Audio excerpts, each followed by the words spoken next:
Good day, everybody. So now let's get to our topic of the hour, in which we're going to focus on alcohols, right? So let's take a look at like the points for now.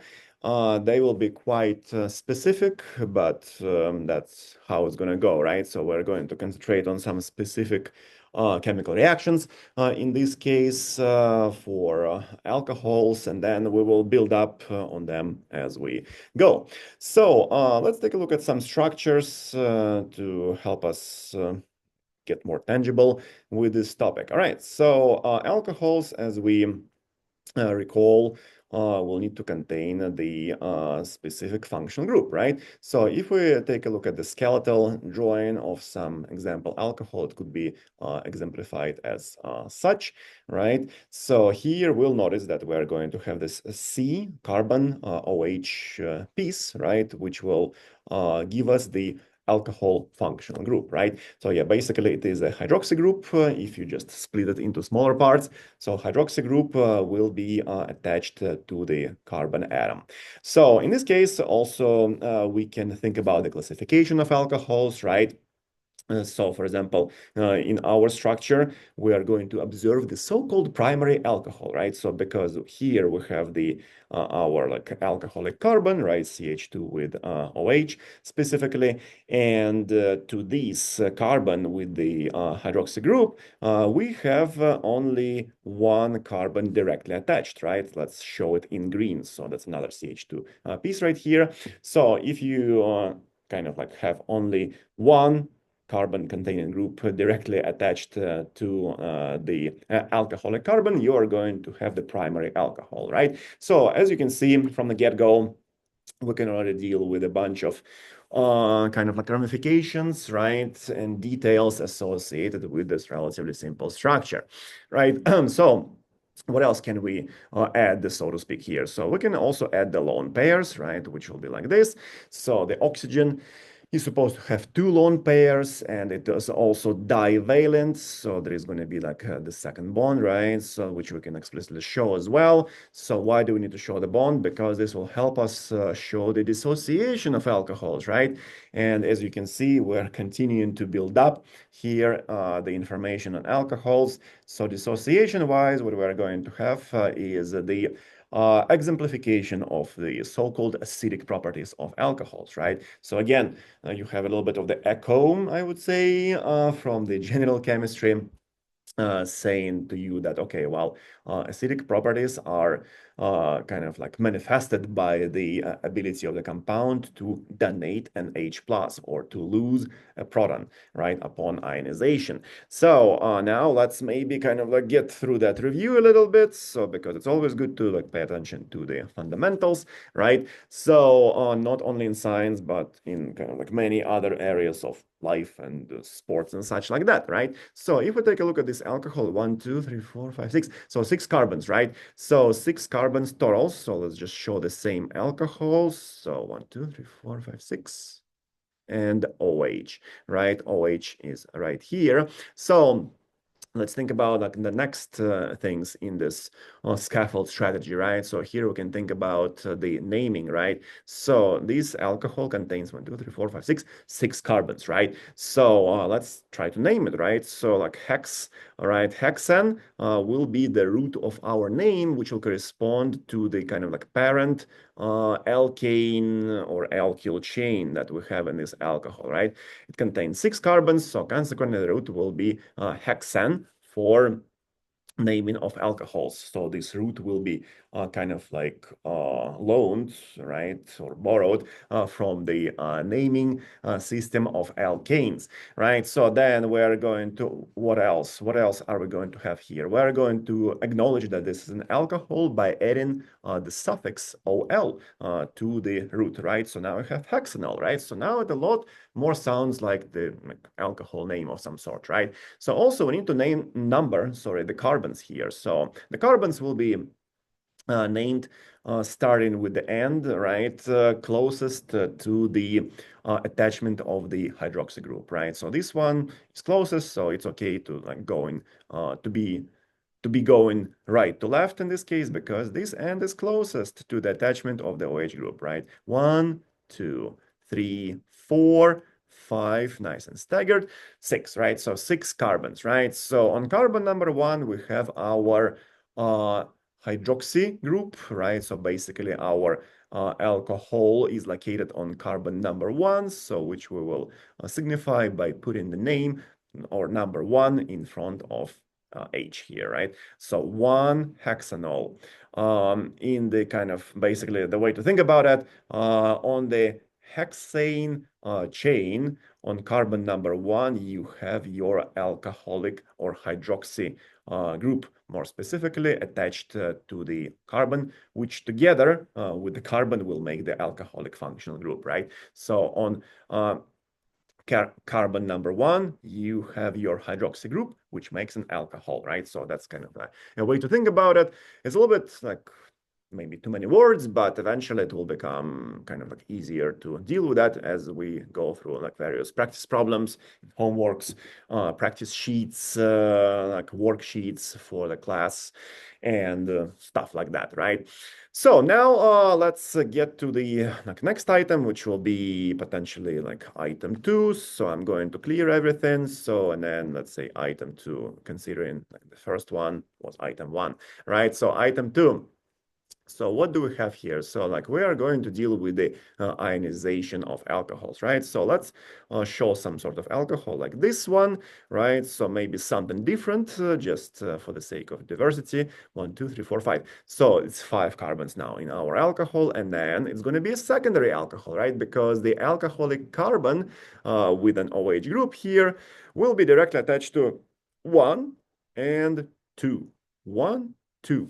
2 carbons, right, are attached to the alcoholic carbon. Consequently, this is going to be our so-called secondary alcohol. So you have some like further kind of development with the classification of alcohols, right? Quite exciting. So, and now we're going to name it, right? So let's see how many carbons are there. 1, 2, 3, 4, 5. 5 carbons, right? So what's the going to be the counting method that will let us minimize the number of the carbon to which the OH hydroxy group is attached. So no matter how we go, this like molecule is kind of symmetric, right? If you think about it. So if we go this way, 1, 2, 3, 4, 5, 1, 2, 3, 4, 5. So no matter how we name it, how we number the chain, so let's just go like right to left, right, in the European fashion. So here we're going to like see that on carbon number 3, there is our hydroxy group attached to the carbon number 3 that makes the like alcohol function group possible, right? So consequently, so what we're going to do for naming here is the following, right? So pentan will be our root of the name, right? So then we are going to add the suffix to cap the name. So it's going to be all, pentanol, right? So, and then we're going to show on which carbon kind of like the alcohol group is positioned, right? It's on carbon number 3, there is the hydroxy group attached to the carbon that creates, together with the carbon, the alcoholic group. On carbon number 3, there is a hydroxy group, which makes the alcohol 3-pentanol, right? So 3-pentanol, that is our convention to name alcohols.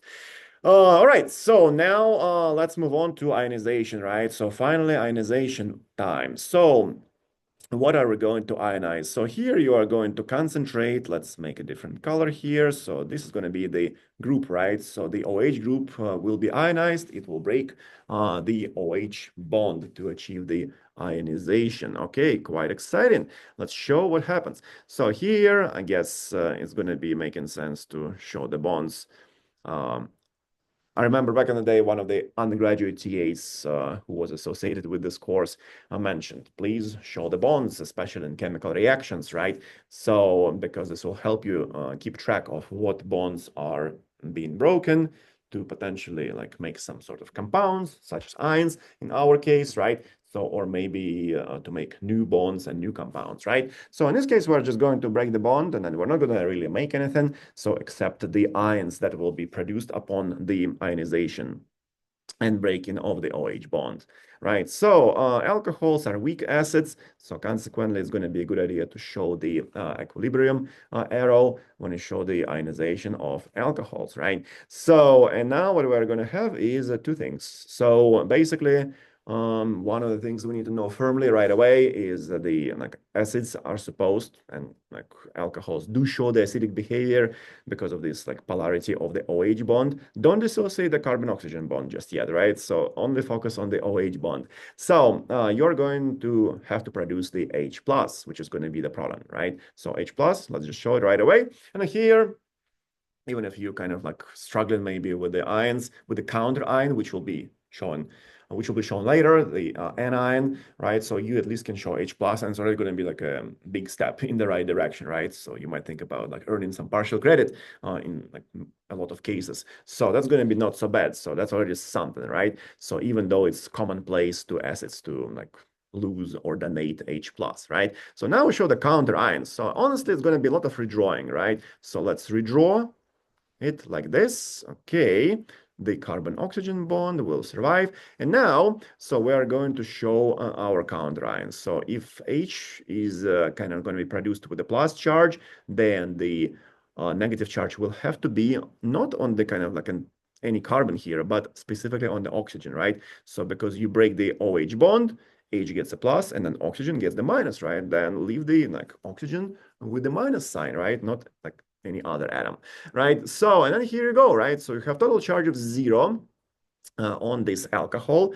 You have the total charge of 0 on the right side that contains 2 ions. Okay, great. So you are balanced in terms of the atoms. If you count all the carbons, oxygens, and hydrogens on the left side versus the right side, you will see that you are balanced in terms of this equation balance, and also you have the charge balance, total 0, total 0. Plus 1 and minus 1 becomes 0. Okay, very good. So these are your things that will take place. So then you can show the lone pairs. So we used to have 2 lone pairs here, but now pay attention to the electrons, right? So let's do that maybe with the blue color. Electron and electron, right? So a little bit advanced stuff, so but nevertheless, it's kind of helpful, right? So we are going to show the movement of this pair of electrons, right? It's a pair of electrons because the covalent bond is made of 2 electrons, which are a pair, right? So by virtue of this blue arrow, we are going to show the movement of this pair of electrons, right? Shared pair of electrons specifically to the oxygen, right? Because the oxygen is more electronegative, it kind of draws electrons toward itself, right? So, and then what are we going to end up with will be the following. So these are your original lone pairs in the black font, right? So now you're going to show the blue lone pair as well, right? So because it arrived at the oxygen atom, like so. And now here, if you kind of block from your view the H atom, right? So you will concentrate on this oxygen atom, right? So oxygen atom used to have just a neutral charge, right? So, but now it gained this entire pair, right? Or it gained an extra electron, right? In other words, so it's kind of the same, 2 different ways to arrive at the same goal, right? So this oxygen ends up having both blue electrons, right? So by moving this entire pair or by getting the blue electron towards itself, right? So either way, the pair moved, or the electron moved, and then you ended up having both blue electrons on the oxygen, right? So what happened as well is that the oxygen gained an extra electron, right? So consequently, it became negatively charged, right? 0 charge plus a negative charge from this blue electron imparts the negative charge to the on the oxygen atom, right? So then by extension, hydrogen atoms, so that used to be your hydrogen atom bound to the oxygen, right? Hydrogen atom lost its only blue electron, right? And became turned from the neutrally charged H atom to the positively charged proton, right? That's how protons are formed, right? By the way, in basically the cases of the proton formation overall.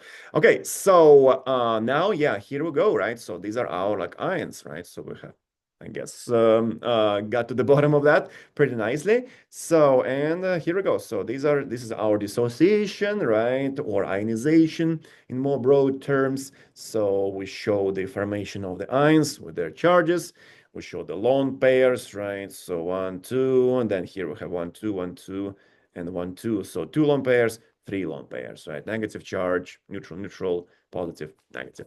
That's pretty much it. That's your dissociation of this specific alcohol, right? Which can be, like this principle can be used on other alcohols as well. So now let's move on to our next item, which will be um, item 3.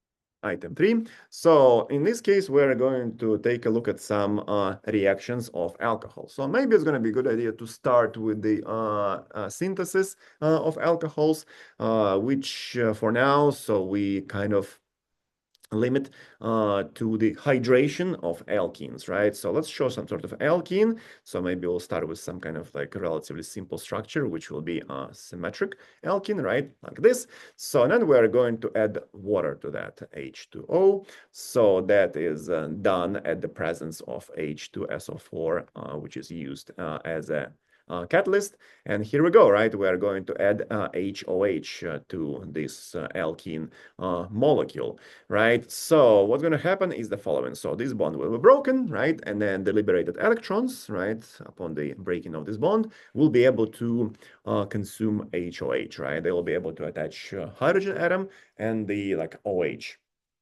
piece as well. So that's like what we think about that, how we think about this right now. So of course, the situation can be a little bit more complicated. Ions can be formed and such, but for now, we're just concerned about breaking of the bonds and the making of the bonds, right? So maybe let's also redraw the water molecule for our convenience.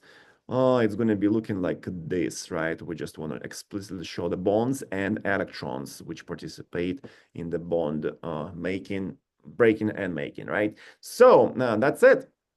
Essentially. So now you can see this electron, for example, will be connected to this electron and you'll make the new CH bond, right? So in this like backbone of the molecule. So this electron will be like liberated. It will make the connection with the OH, right? And this electron, and then you'll make the carbon-oxygen bond specifically. So, and then as a result, so no matter which carbon you choose, for example, for the addition of the OH piece from the water, you will make the same alcohol, right? So you will either make this structure, let's say OH is connected to carbon, this carbon, leftmost, right? So you're going to make something like this. And then the hydrogen will connect here. Okay, well, oh, sorry. So that's your alcohol, right? So you can name it. It's going to be 2-butanol, right? So if you decide to flip, right, so where the OH and H will go from the water, so you will make something like this, right? So let's say OH is here now. Okay, no big deal.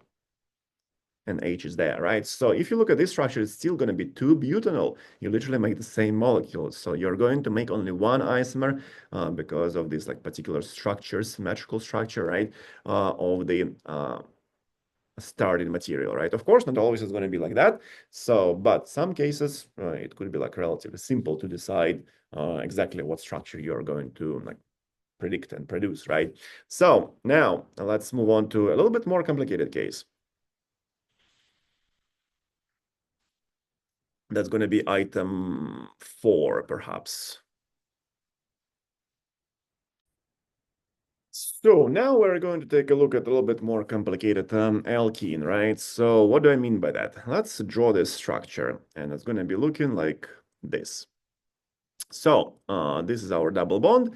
Now what we notice is that, yeah, we still have the alkene carbon-carbon double bond, right? So, but if we count the hydrogens, here we have only one hydrogen, right? So this is our C with 3 bonds and the 4th bond. So it's going to be CH, right?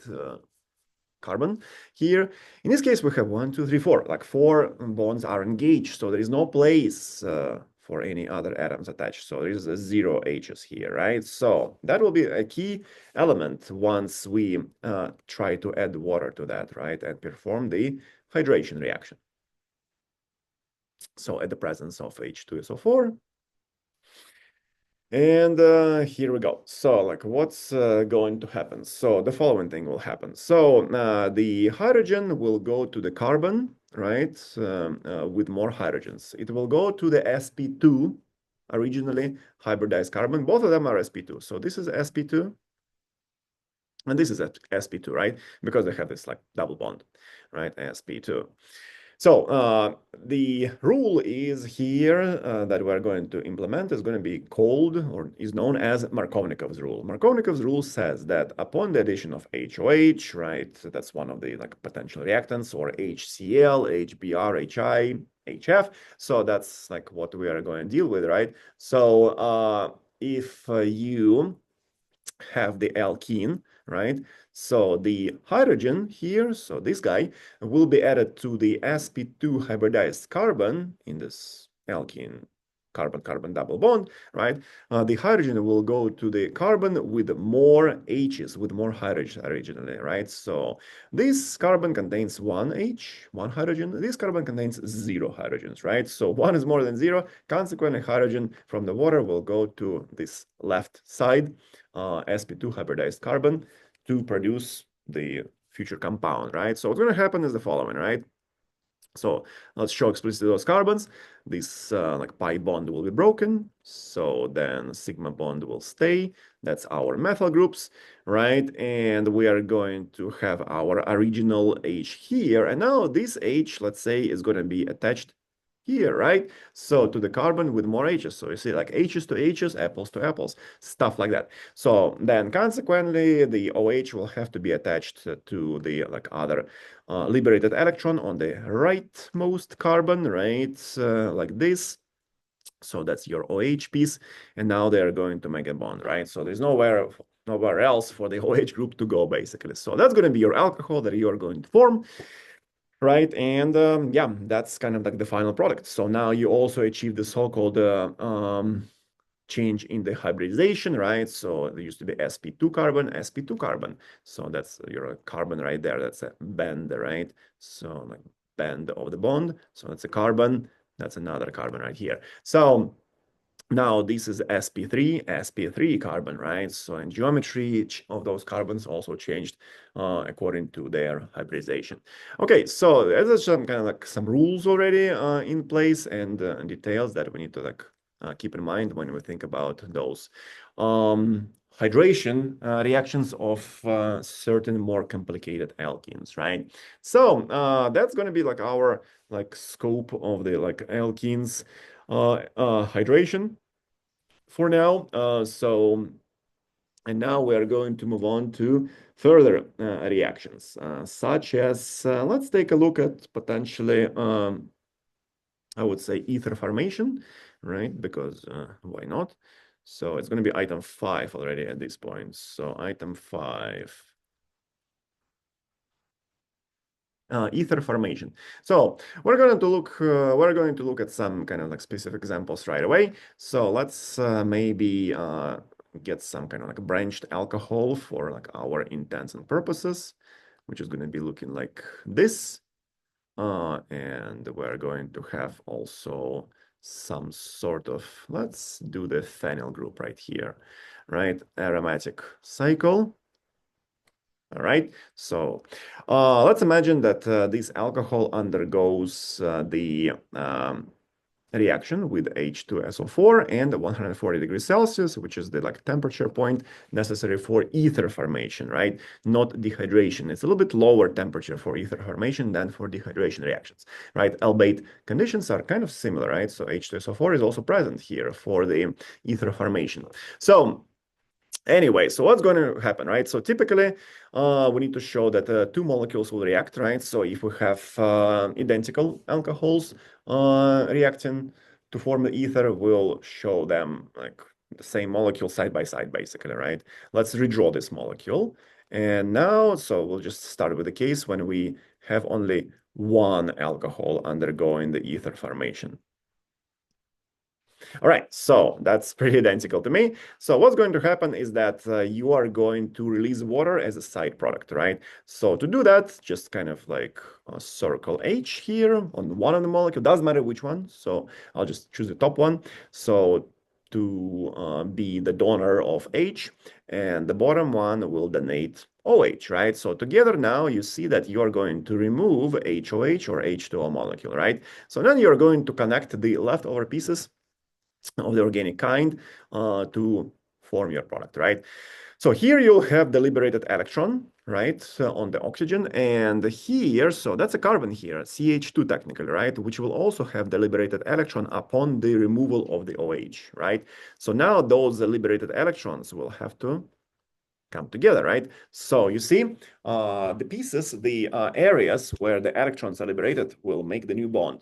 You cannot like randomly make the bond between this carbon and that oxygen, or between this carbon and this carbon, for example, right? So those bonds, just leave them alone, right? Because why? Because they are not broken, right? So consequently, they don't give you any liberated electrons that will be able to come together and then form new bonds, right? So that like just I'm just saying that because we want to avoid some kind of like random like putting together of the molecule blocks, right? So it is yeah, pretty ordered in this case, right? So, and that's it, right? So we're going to have the bond between CH2 and O, right? So that's what you're going to have. So we're going to also release the water molecule, right, as a side product, but we can show it. And another product. So these are your like products, I mean, sorry, reactants on the left, conditions, arrow, and then the products on the right, right? So we have H2O, and then we're going to like put together our organic product, which will be looking like this. Sorry, it's Friday. That's been a difficult week. Okay,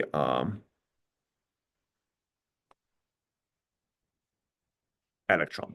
So now I can flip this molecule like 180 degrees, kind of like to the right, to align those electrons, right? And then here I go. So that's my electron. So how do I do that? So let's see. Well, actually, let me just erase it. Where is this? Okay. So I'm just gonna start with showing the bond right away. So that's my CH2 from the bottom molecule, then CH, CH3, phenyl, and here we go, right? So yeah, you'll need to use some kind of like scratch paper drawing to become better at this. So, but that's how it goes in a lot of cases, right? So here we go. So now we have a nice looking molecule of the ether, right? So that's our like top part, let's say CH2O, CH2O, right? With all the like trinkets that are attached to that. And now this is our like bottom part, CH2, CH, and so on. So CH2, CH, and so on, right? And this is our bond, right? This is our electron and electrons. So, and together they make a bond right here. So maybe we'll show it with the red color, maybe. Red electron, red electron. Now imagine that they connected. And now here you go, that you make this bond, right? You don't show it, you don't have to show it like in your like exams, for example, like you need to just make sure that you show the right structure, right? So don't lose any like building blocks. So yeah, that's it. So this is going to be our ether molecule. As you notice, there is COC piece present, right? Which signifies the presence of the ether functional group. So, and yeah, that's it. So that's our product, H2O as a side product, and the reaction conditions, everything is in place. So that is our ether formation at this point. All right. So now we will have more reactions to look at, but honestly, it will deserve a separate practice session, which will be up a little bit later. And for now, this is like what we are going to stop at, but more material will arrive. So thank you for your attention and have a good day. Bye, everyone.